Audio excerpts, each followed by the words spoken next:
Hello, good evening to everyone. It's me, Zharticrafts again. This evening, I would like to share to all of you how to make this beautiful tote bag. So if you want to learn how to make this one, please join me until the project is done. Another tote bag. This one is can organize your things. So this is my main tote bag. This is the lining. This is the front of my tote bag. This is for the pocket of the lining. This is the pocket outside for this tote bag. So the same procedure as before, yeah. But this one is a little bit small, smaller than my first time, yeah. This is the pocket inside, small tote inside my tote bag. So have lining also, and this is the outer part. Have another pocket also outside of this small tote, and this is the for our zipper. And this is for our handle, and this is our zipper. The size of my tote bag is 13 by 13 only. That's the size. So we fix the pocket first. We make the pocket inside first, and before we go on to the main tote bag. So let's continue those all my materials. Yeah. This is how I prepare my handle. I pulled into two and pulled also the both side before I fix to the main handle. My handle I make like this, because I would like that my handle is the same with my tote bag, but I don't like the handle is become fold. It's easy to fold, so I put extra of this one. I put this one on the top so that the handle won't fold easily. So just I sew to that edges. Yeah. So let's continue preparing our handle. So the handle like that, I prepare like that the handle, and just sew to the edges. Yeah. Now we sew the edges of my handle. This is the result after we sew to the edges of this handle. Is look nice and durable. That's why I like to put another extra handle so that the fabric won't twisted and look nice. This is the extra pocket inside. So I prepare first. I sew to the edges. Two pocket left and right. So the edges first, and we fix to the center pocket of my tote bag. So let's proceed. Now this is the pocket. This is the pocket of inside. This is the pocket inside. So the center pocket, I put the extra pocket this side. Now I fix the pocket already. Just sew to the edges. And I sew to the center like that, so that this one become two pocket. Yeah. So let's do it. This one is left and right. So that's the outcome. So I fix the pocket first before I put the zipper. Now I sew the pocket and prepare the zipper. We put the zipper. We sandwich with lining. So after we sandwich, I show you afterwards. I sandwich first. I prepare properly first. Sandwich the zipper.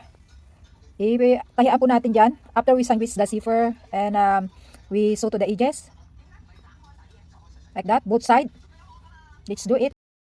After we fix the zipper, still we sew to this part to flatten and also for more durable of your pocket. So this one.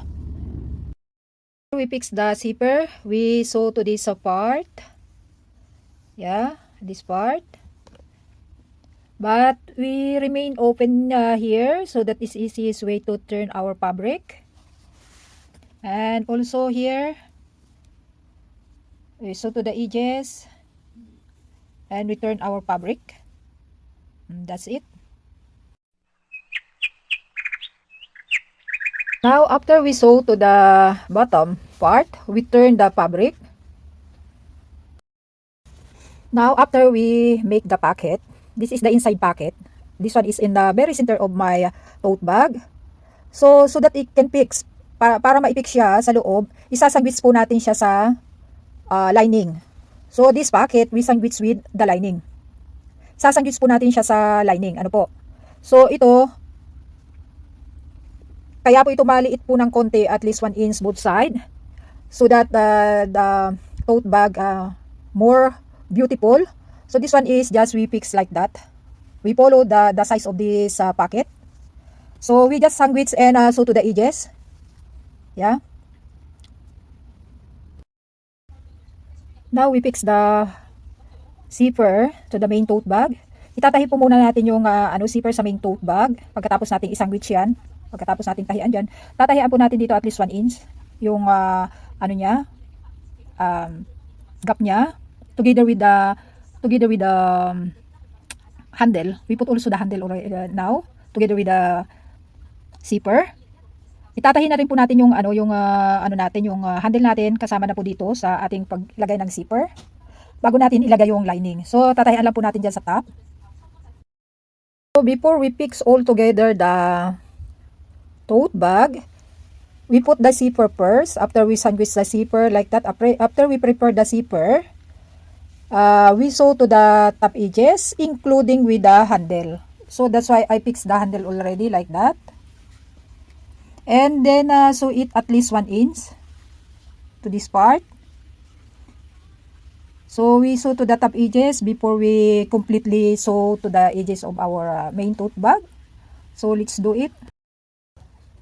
This procedure also to this side. Parehas po ng procedure. Kinabit ko po yung aking handle together with the zipper. Tapos tatahian po natin dyan. 2 times po. Ano po? Ganun lang po yung gagawin natin. After we fix the zipper, pagkatapos natin i-fix yung zipper at handle, we sew to the edges. We sew like that.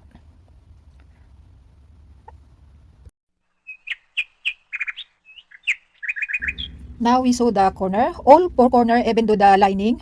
Pati po yung lining tatahian po natin dito sa corner. This one is 1 inch. 1 inch, 1 and a half, this one. So we sew to that part. After we sew the 4 corners, pagkatapos po nating tahian yung 4 corners, we cut it off so that to avoid bulk. Pagkatapos po nating tahian yung corner ng ating lining, the main tote bag, yung mga kanto niya, cut it off, to avoid bulk. Now, to connect the center pocket, we sandwich with the lining. You can see like that. We sandwich the pocket, the center pocket, we sandwich with the lining. Yung pinaka-center na pocket po natin, isa-sandwich po natin sa ating lining. Like that. Now we sew to the edges after we fix nicely and sew to the edges. We insert the main tote bag to the lining like that, and we fix nicely here. And then after we fix nicely, we sew to the top edges. Now we fix nicely already, and then we sew to the edges like that. And we turn the fabric and we turn the tote bag and sew it again. After we turn the fabric, pagkatapos po natin maibaliktad yung fabric, tahian po natin yung open. Tahian po natin yung na-remain na open na part. We sew to this part because this one is open. We use for turning the fabric. So we sew to that part.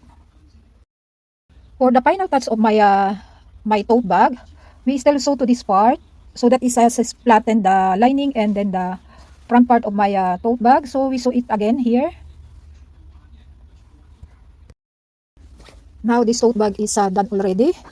It's easy to organize your things.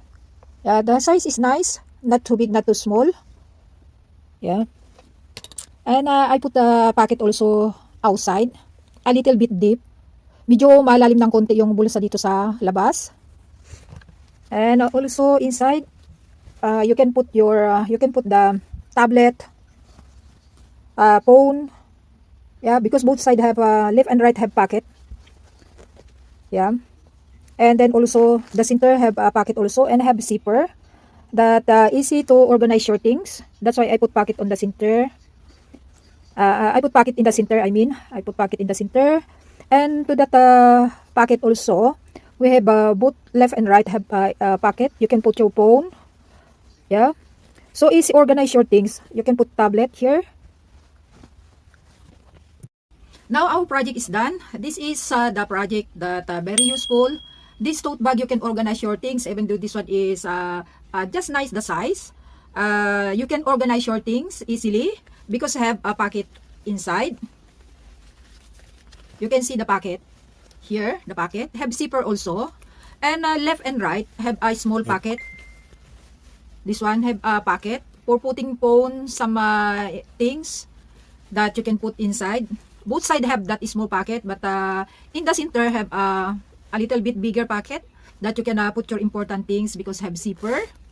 So this project is a little bit more works than the ordinary tote bag because you have a pocket, you have a small tote inside the bag. You can adjust this one also if you want the double purpose. You can attach the small tote bag inside, but this one I connect to the lining.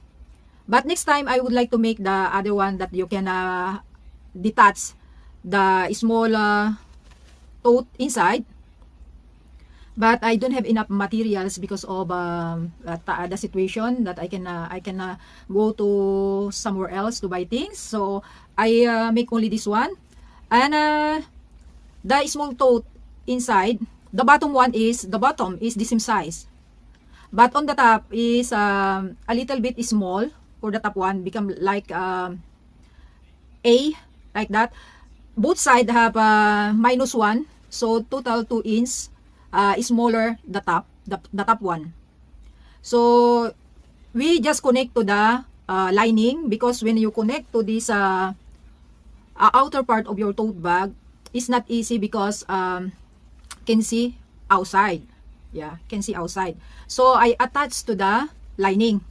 So be sure this one is lower than to your main tote bag, at least 1 inch or 2 inch the gap to the top of your tote bag.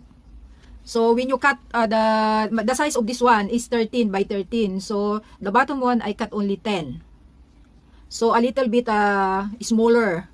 Yeah, but take note the top bottom is the same size. That's why on the top only a little bit small. So that's my project this evening. And also I love to put some zipper, but this one you can put the other types that you can open easily like that. But if you always travel or for your everyday use, it's nice to have zipper. Yeah, so that even though you put down your bag, it's not easily to take the your things inside. Yeah, and not easily to pull down. That's why I use like this. And the pocket here is more bigger than the natural tote bag. This one is a little bit deep. Yeah, deeper, so that it's not easily to pull down your things. But also you can put your magnetic button on it, or the ordinary button you can put here for the best result. But take note, I would like to share only a little bit knowledge regarding magnetic button. If you put some phone or your gadget inside, the magnet can affect your gadget. That's why it's not good when you are buying your bag. Be sure that don't have magnetic button. Yeah, it can affect your gadget. That's why I use this one, the zipper, or else you can use the materials that can stick together only. Have things that one might be someday I buy that type, but I really don't like that one because it's very can destroy your things. Also I can destroy your tote bag. That's why I don't like to buy that one. It's easy to buy a zipper to fix to your tote bag. And this one, that's why I put some extra for my handle. It's just because I don't like my handle always fold. Napupol po yung yung handle niya pag just fabric. That's why I put this one. Especially if your fabric is very thin, manipis lang po siya. It's not good. That's why I put some extra for this one, for the handle. Yeah, for the best result, and also is because it's durable. You can use for a long time. Yeah, so I always make sure my work is clean. So this is the project this evening. If you have any question regarding about this one, please comment down below. I answer as I can. Good evening to everyone.